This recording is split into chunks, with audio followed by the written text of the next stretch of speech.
Assalamualaikum warahmatullahi wabarakatuh. Salam sehat keluarga. Kembali lagi bersama saya Dr. Taufik Hidayat. Hari ini kita akan membahas mengenai anemia.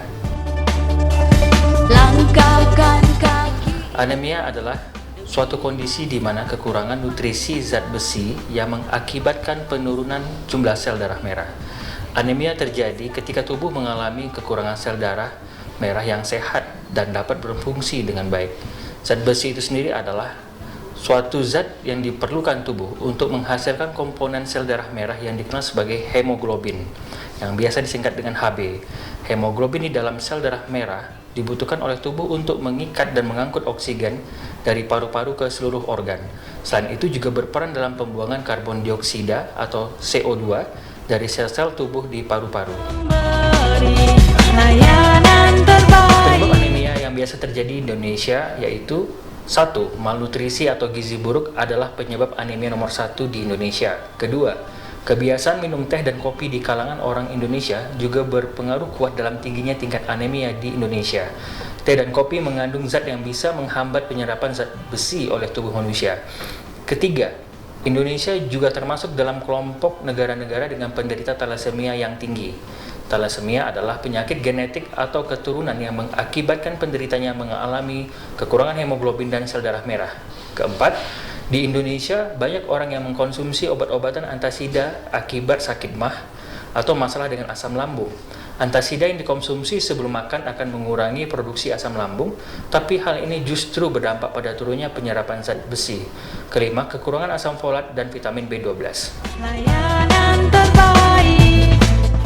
Gejala-gejala anemia yang bisa kita rasakan yaitu mudah atau lebih cepat lelah, mudah tersinggung, kurang berenergi, muka pucat, sesak nafas, sulit berkomunikasi atau berpikir, pusing dan sakit kepala, kaki dan tangan terasa dingin, sensasi kesemutan pada kaki, lidah membengkak atau terasa sakit, sistem kekebalan tubuh menurun sehingga rentan terkena infeksi, sakit pada dada, jantung terasa berdetak dengan cepat.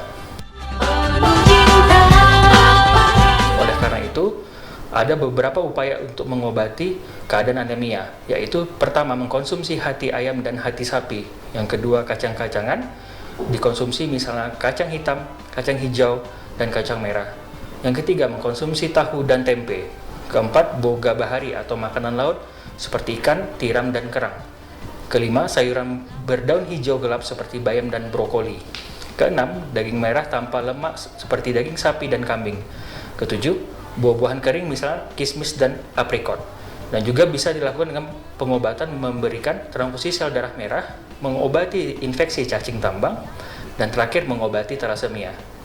Komplikasi yang bisa terjadi pada kondisi anemia yaitu jika anemia defisiensi besi tidak ditangani dengan tepat, pada akhirnya bisa menyebabkan komplikasi penyakit lain. Anemia defisiensi besi juga bisa berakibat kepada terjadinya gagal jantung, yaitu saat kinerja jantung menurun dan tidak bisa memompa darah balik ke seluruh bagian tubuh dengan baik. Bagi ibu hamil, anemia meningkatkan resiko komplikasi pada ibu dan janinnya. Komplikasi yang terjadi contohnya adalah keguguran, pertumbuhan janin yang lambat atau tidak normal, dan lahir prematur. Terima kasih, semoga sahabat apotek keluarga dapat selalu menjaga kesehatan dimanapun dan kapanpun Anda berada. Assalamualaikum warahmatullahi wabarakatuh, salam sehat keluarga.